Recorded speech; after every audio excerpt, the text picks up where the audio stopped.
Assalamu alaikum. Ahlan wa sahlan. It's me, Chris. Welcome to my channel, everybody. New name here, playing my favorite game, Watcher of Realms. And in today's upload, I'm going to show you, because of the Artifact Material Raid Oracle Trial, my setup for autos to be as efficient as possible with my time on a free-to-play account on day 36. So if you come over to your Oracle Trial tab, always check it, man. And then you know where you are. If you have more than one account, sometimes you get confused, but they usually last 3 or 4 days each event. This one's an important event. I'm not going to be able to catch this Ozier, I don't think, even if they didn't do it anymore. And it's not about winning. The real win with the Artifact Material Raid, the AMR Oracle Trial, is the artifacts that you acquire. That's the real win. And just to be clear about how much of a win the game becomes, you start acquiring things like this Tear of Twilight, which is the best item for Khamet. And I've gotten 3. I've been very fortunate. This morning, I forged what I consider to be the best in slot artifact for Abomination, this Eye of Sin. Okay? It gives him increased AoE damage, plus when he kills someone, it increases that by another 50%. So you get 5% more, and I forget what it scales up to. If this turns into 20%, I think, when you max out the Eye of Sin. Abomination only does AoE damage when his ultimate goes. And after he gets 2 off, it's permanent, okay? And I'm just showing you this so that you're fully aware. He's got no powder in his ultimate. There's nothing there. All of his skill ups went in the other areas, all right? But what I've done also was I got a lucky one here. I tried and it hit. So I've maxed out a second Volca on this account now. It's the first Volca, obviously. But I've done this on my main. So this Volca now, my heroes are regenerating 2% HP. So with the power of dominance, it's obviously even larger, all right? And I didn't expect this, okay? But I now own an A1 Allura. I've never had an A1 Allura. And if you don't know, any excess crit rate is converted into an equal percentage of crit damage. So if you have an extra 30 crit, she's doing an extra 30 crit damage. And if you're able to break the target's defense because you have enough attack, it translates into 30% more damage. So my Allura now hits for 78k in Gear Raid 3 19 autos instead of 60 with the build that I tried her in. Anyways, I also have, where is it here? I just want to show it real quick, my Wrath. I don't know if I showed it before, but this Wailing Skull, it eluded my main account. I've only ever made 3, and I've crafted over 900 artifacts, and I get one on the free-to-play within the first month. So I don't know if the drop rates increased because they had the exclusives come, but this is the time to start your artifact material rate, especially if you have like stage 16 or 17 unlocked, and of course 18. So I'm going to show you the auto first. And there's a major difference that I totally forgot that I can do as well with a auto with power of dominance. And that's the spacing in the bottom row. If you have long-ranged fighters or defenders like an Iron or a Valkyria or an Ardia, okay? So my Abomination, if he has his ultimate going, he extends 2 tiles. But he doesn't have enough time to get it done. But you may notice here now I've left a gap for my Valkyria. Because with her ultimate, she's still able to kill the mobs behind Abomination. And any that squeak through, she can still kill them before they reach the boss, right? So that enabled me to place an extra fighter in that spot. So I've put my Volca in. So I'm not saying that I've got this set up perfectly for gear, obviously, but I think if we take a look, Volca might be near the top in damage done. So people will tell you again, Volca, she's okay, she's okay. Volca went down 4th. She topped the damage. It was a successful run. She's out healed everybody on her own because she heals herself for 7% each hit except for Wrath. It's very hard to beat Wrath, okay? Now, I'm going to show you how to set this up for yourself.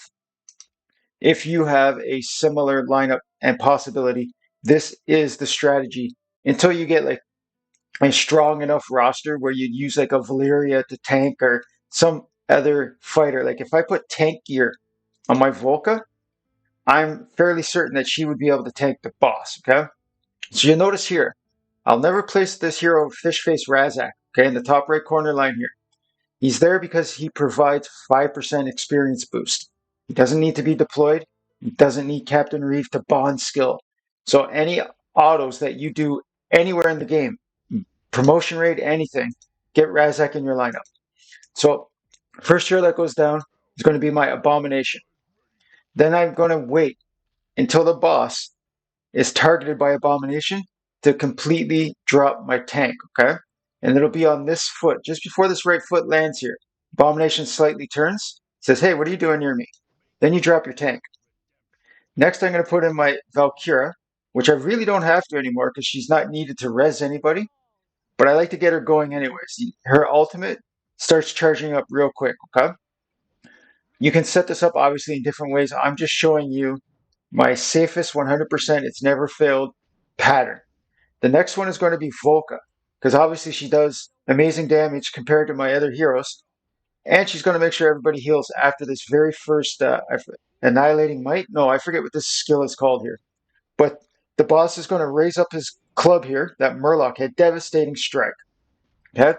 So now the idea is to try to burn him before the next one comes out. So I'm going to bring in my Bleeder, Vladov, which hopefully you have a Vladov. You started the game when I did, and you were able to fragment fuse him. He's an amazing lord to have. And you keep seeing this sword with this arrow down. That's a debuff from Volca. And what it does is it makes 30% less damage from the boss. And that's huge, okay? So, again, this debuff here, okay, with that sword down, that's Volca. 30% less damage. Not physical damage, not, magic damage. Any damage that boss does, it's reduced by 30%. So you'll notice here you could probably stick another hero behind Abomination, and you'll be able to have 6 fighters on the boss, just in case you didn't know that.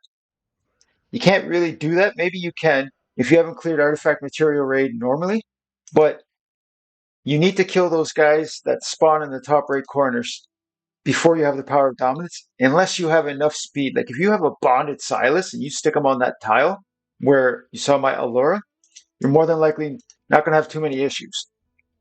It's about 10 million total damage. That boss has about, give or take a little bit, he's got 10 million HP. So however you can crank out 10 million HP as fast as possible, the sooner you're collecting these flawless meteorites to craft some items. And I'm going to craft whatever I can at the end. I'm going to do one more auto after this. And you'll see how it is completely flawless. As long as, I have gear on my heroes, there'll never be an issue completing this again. It will only ever get faster. So I think when I set this auto up, it said 1 minute and 32 seconds. So at times 3 speed, it's 31 seconds to do one run. So you could almost do 2 in a minute because of, this silliness of it, playing the in-game music and the tally sheet or whatever that I really don't care about. I wish you didn't have to see that. It just will automatically, okay, you can cutscene skip. I've already seen it. But that's just a little quality of life pet peeve. I play the game quite often. It's on. I hear it quite often at work. So little things like that, you're like, I don't want to spend 5 seconds every 30 seconds. That's aggravating. 18% of my time is spent uselessly. But what's not useless is completing. At least get the 3,500 Artifact Material Raid Oracle Trial points. You're going to get a 4-star psychic power at the end of it. It's kind of important, okay? It's free upgrades for your fodder. You don't have to pay to upgrade with experience potion or gold heroes to make a 4-star. That's why those psychic powers are so good. And the stamina, obviously. It's a 0 resource investment for a very good net return. The positive return that you get for upgrading a hero to 5-star in this game, if you follow this series, you've seen the difference from my 4-star to 5-star to the 6-star hero content, such as AMR Artifact 18 that you see a free-to-play account doing. And this was done like a week ago, I think, almost now. We'll do one more run here, and we'll see what comes out. I think I want to take a quick look at what I have left to forge with.